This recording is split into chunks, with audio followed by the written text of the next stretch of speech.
Hi, my name is Serena, and this is my first art talk actually. And I was watching other students' art talks on this in my program, and like a lot of them, like their basis for it was relating this art talk to their last art talk and showing personal growth and clarity, and I can't do that because this is my first one. So I'm solely just gonna talk about my inspirations and my mentors in the cartoon world and all that, and just talk about how I think I got from how I kind of like passed through the stigma and all the negativity around it. I also think the best way to figure out things from an artist, or the best way to get to know an artist, is through their inspirations and through their mentors and who they learned from. So yeah, we're gonna start off pretty strong, if I can find it. Ah yes. No. Bone. We're starting off with Bone by Jeff Smith, and this is the second book actually. I remember when I first read the series, I actually read it off. I read from second, third, fourth, and then I went back to the first and then reread everything. This is kind of how I read books and watch TV shows. So yeah, I'm working on it, but this was the first book that kind of introduced me into everything. In elementary school, around grades like 4 or 5, I think, you know, this was the age where, based on what books you were reading, like it showed if you were gifted or you were on like a clear path, you were gonna be a smart kid, you were gonna have a successful future. And like the kids that like were reading those very highly detailed chapter books, or that series with the cats, I think it was like Warrior or something, those kind of series, if you were reading those, you were the kid that everyone looked up to and all the teachers like used as an example. If you read Bone or Baby Mouse or Diary of a Wimpy Kid too, I read a couple of those. I remember like the only kids that read Diary of a Wimpy Kid were me and like that one guy in the back of the class was the class clown and no one took seriously. So it just shows you like automatically the stigma was just based on who was reading it, the audience.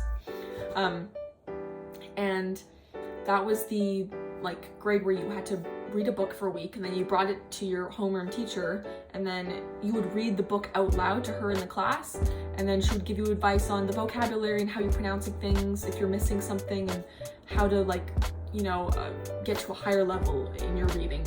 And this was the book that I had by mistake. I was supposed to return it and then I forgot that that was the day we were gonna share, and I was like, oh crap, like this is my book, like people are gonna laugh, like this is not a real book, right? Which is what I was told, even by teachers, which is highly disappointing. But I remember bringing this in, and I also didn't know they were gonna read from the first couple of pages, and the first couple of pages is this girl, or is this guy flirting with one of the main characters. I was like, oh my god, someone kill me. And I remember her, like, me reading it out loud, and I was just like, just wanted to just like disintegrate. And then she read it out loud and she was like giving different voices for the characters. And then I remember after class, like, she brought me inside, she's like, oh, like, you know, if you want to take a next step in your knowledge career, or she said something like, if you want to take the next step with your development as a student, you should stay away from books like these. And she said that these are books for, you know, for a break, or for, you know, for comic relief. Like, this isn't something you read seriously. I think right when she told me that, I just automatically crushed, which wasn't her fault. Like, she was just telling me what she believed. But as a kid, when you really like something and then someone of authority just totally breaks it down, it's just like you'll never read it again. So that was the last time I read Bone. And then me and my dad were at the public library a couple years later, and I just took a little sneak peek at the graphic novel section, just a little one, and Bone was gone and all my favorite series were gone because they were very popular. And I came across the second gem of this presentation, once again, if I can find it. Jellybean by Keen Sue. And this was a game changer for me. I think I was around grade 7, and I was old enough where I was able to make my own decisions, and I wasn't basing everything that I did based on people like teachers or anything. Like, I was able to, you know, decide that this is what I wanted to read if people thought it was stupid or not. And the entire book is in monochromatic purple with a couple of accents of different colors. Monochromatic purple just means it's all in one tone. So it's all in purple, different shades of purple. And I've read a lot of different theories of why Kingsley decided to do something like this, but my favorite theory on it was that he was very young when he published the book and didn't have a lot of money, and publishing the entire book in one color just cost a whole lot less than getting in every other color. And he actually redid the cover recently, but originally the cover was all purple, and it was the two of them wrapped around a tree. I remember, because I like, it was very clear that when I saw it in that library. So that's my favorite theory on it. I was so intrigued when I read it because I never saw anything like that. Everything I saw was colored. It looked like I was looking through the book from his scope, his lens. And also purple adds this air of mystery, or, you know, it's just, it added a whole different vibe and atmosphere. And he still kept it even after he got stable and got married and he had money. He still kept the colors because it was original to the book. That's what made it different. It kind of made it stand out. And right after that, I just flew back into that stuff. And I kind of wish I didn't miss those couple of years reading when I was so much younger, but I think I had to go through that jump from that stigma, that huge bump that the teachers created. I had to get over it in order to get back into all this stuff. And then high school hit, and I went to the graphic novel section in the library, and there was like 2 whole shelves just from top to bottom full of graphic novels, and then they had a whole other shelf on the other side that was a whole new genre I didn't even know existed, which was wordless picture books. Whenever I mention that to people, they're just like, okay, so it's just pictures? Like, yeah, but like it's in sequential format, so it's in a comic book format, just no words, and everything's by facial expressions and like, you know, little like, you know, written expressions, like, you know, like, oh, crying, or whatever, that stuff you see in Calvin and Hobbes. I'm gonna get into that too. But I remember seeing that too, and I just like disintegrated right when I saw it. And I think I was like hunched into that bookshelf, like as a little like anchor, just like there for 2 weeks, just reading everything I could get. My friends would like run in, like, can you eat lunch with us, please? And I was like, no, I can never leave this place ever. Like, I was under a trance for so long. And I just discovered all these amazing series, and the one series from that chapter I can't really mention because I can't find it. I've been looking for this book for years. I don't know how that librarian got their hands on it. It's called Robot Dreams by Sarah Vaughan. It changed my entire outlook on life, which is silly to say from a bunch of pictures. That's silly to say from anything, even a movie. Any piece of media shouldn't really change your outlook on life, but I can't help it. I even wrote the author and I was like, oh my god, like I was one of those creepy fans, like, you changed my life, like.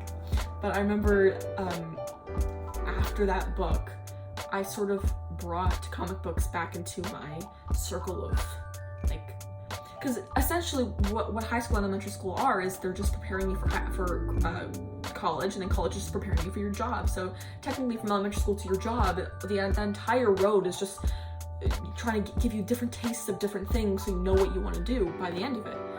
And when my teacher said that to me in grade 4 and told me comic books shouldn't be a part of your schooling, it should be a part of what you do at home, she was separating it. And then I remember when I read Robot Dreams by Sarah Vaughan, I brought it back into school. And I brought it back into, can I pursue this for real? Like, is this an actual thing that people do? Obviously it is if there's authors, but, you know, I wasn't really thinking things clearly, especially how people, like, perceived it in class. If I ever brought that into one of my English classes when we talked about Shakespeare, I would have been, like, just whipped out, thrown out, a piano would have fallen on my head. See, Looney Tunes. But I remember after bringing it into my circle and realizing I could pursue this seriously, I just got right back into it. And it was a little bit too late to get right back into it because I got back into it around like grade 10, and then COVID hit, and then and then all of a sudden college, like everything just flew by. So yeah, I think if it wasn't for all those inspirations that I found from different artists, I never would have gotten into it. Like, I have this whole fucking stack here. Like, it just doesn't stop. Children's books, Calvin and Hobbes, which is probably Bill Watterson, who created Calvin and Hobbes, is one of my heroes. Like, it doesn't end. It doesn't end. It just keeps going. But yeah, I think when people try to tell you that something should be separated from your serious life, quote unquote, I think you just have to realize what you want to put into that, right? Because when people try and separate those things, you automatically just realize that, oh, that isn't something that you do post-secondary, and here I am, I'm living proof. And all of these people that wrote these, yeah, apparently I'm the only living proof. But all the people that wrote these books are living proof that you can pursue anything that's, you know, silly to a degree. Silly. I take these books to very, very seriously, but people that don't, you can realize that you can pursue anything. This is turning into one of those, like, do what makes you happy. Yes, that's right to a degree, but what I'm trying to say is, like, the things that inspire you and the people that you consider your mentor, your heroes, or whatever, those are the people. Like, never let anybody take that stuff away from you, because that was attempted for me a lot. And if it wasn't for, you know, me sort of like pursuing it and going to go find this stuff, I probably wouldn't be pursuing animation right now post-secondary. I'd be doing something else. But it was because I decided that I wasn't going to listen to a teacher, someone of authority. I wasn't going to listen to her, and I decided that I was going to keep this stuff in my circle, no matter how much some other people may not like it. And it was a good decision that I made, because I genuinely cannot imagine me doing anything else. And I guess just anything that makes you inspired or makes you want to do things, or you know, anything that just makes you feel like you want to create something. Don't let other people take that away from your world, because you're like, you need it with you. You need anything around you that makes you feel like you want to create, because we need more of that. Because if these people didn't create, I wouldn't be pursuing this right now.